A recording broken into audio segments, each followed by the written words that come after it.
Hello everyone, রান্না স্টুডিওয় তোমাদের সকলকে স্বাগত জানাই। আজকের এই ভিডিওতে আমি ক্লাস 4-এর আমাদের পরিবেশ বইয়ের 86 ও 87 নম্বর পৃষ্ঠা থেকে যে প্রশ্ন উত্তরগুলো আছে সেগুলো নিয়ে আলোচনা করে দেব। তোমরা এই ভিডিওর ডেসক্রিপশন বক্সে একটা লিঙ্ক পাবে, সেই লিঙ্কে ক্লিক করলে আমাদের পরিবেশ বইয়ের প্রথম থেকে প্রশ্ন উত্তরের ভিডিওগুলো সব পরপর পেয়ে যাবে। চলো তাহলে আজকের ভিডিও শুরু করি। 1 নম্বর প্রশ্ন, লোহার ব্যবহার করতে মানুষ কখন শিখলো? মানুষ লোহার ব্যবহার করতে শিখেছে তামা ও ব্রোঞ্জ ব্যবহারের পরেই। মানুষের প্রথম আবিষ্কৃত ধাতু হচ্ছে তামা। তারপর তামার সঙ্গে টিন মিশিয়ে মানুষ ব্রোঞ্জ তৈরি করতে শিখলো। এরপর একদিন পৃথিবীতে এসে পড়া উল্কাখণ্ড থেকে মানুষ লোহাকে খুঁজে পেল। 2 নম্বর প্রশ্ন, ধাতুকে কিভাবে আলাদা করে চেনা যায়? কিছু দিয়ে পিটলে ঠং ঠং করে আওয়াজ হয়, ধাতু চকচক করে আর গরম করলে খুব তাড়াতাড়ি গরম হয়ে যায়। তোমাদের বইয়ে 86 নম্বর পৃষ্ঠায় একটা ছক দেওয়া আছে, চলো এই ছকটার সমাধান করে ফেলি। কতগুলো ধাতুর নাম দেওয়া আছে, চারপাশে দেখা সেই ধাতুগুলোর তৈরি জিনিসের নাম লিখতে হবে আর সেই জিনিসগুলো কি কি কাজে লাগে সেটা লিখতে হবে। প্রথমেই আছে সোনা। সোনা থেকে কি কি তৈরি হয়? বালা, চুড়ি, হাড়, আংটি, কানের দুল, আরও তোমরা অনেক কিছু লিখতে পারো, এখানে জায়গা কম আছে বলে অত লিখিনি। কি কাজে লাগে? মেয়েদের অঙ্গ সাজাতে।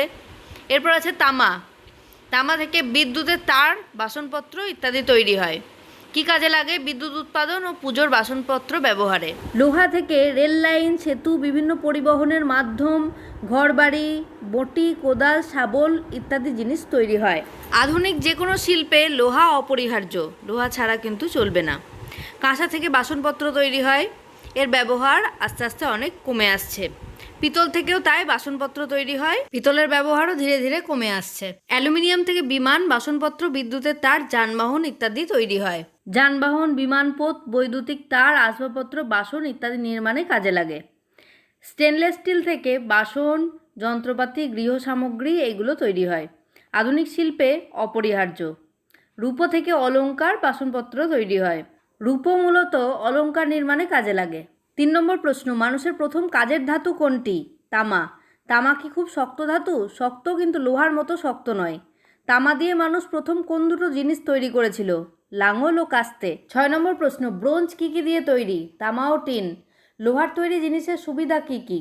লোহার জিনিস শক্ত, ব্রোঞ্জের চেয়ে ধারালো করা যায়, বহুদিন ধরে ধার থাকে, এতে মানুষের নানান কাজে খুব সুবিধা হলো। চাষের জমি আরও বাড়লো এবং জঙ্গল কেটে নতুন নতুন শহর গড়ে উঠতে লাগলো। লোহার মূল অসুবিধা কি? লোহার একটা মস্ত অসুবিধা হলো মরচে পড়ে নষ্ট হয়ে যায়। এবার 87 নম্বর পৃষ্ঠায় চলে এসো। নিচের ছবিতে ইস্পাতের তৈরি নানান জিনিসগুলোকে চিনে পাশে লেখো। প্রথম যে 1 নম্বর ছবিটা সেটা হচ্ছে বর্ষা বা তীর। 2 নম্বরে আছে গাঁইতি, 3 নম্বরে আছে ব্লেড, 4 নম্বরে আছে ছুরি আর 5 নম্বরে আছে সেতু। আজকের ভিডিওটা এখানেই শেষ করছি। ভালো লাগলে তোমরা অবশ্যই একটা লাইক আর বন্ধুদের মধ্যে শেয়ার করে দেবে। এরকম ভিডিও আরও পেতে চ্যানেলটাকে সাবস্ক্রাইব করে পাশে থাকা বেল আইকনটা প্রেস করতে ভুলবে না।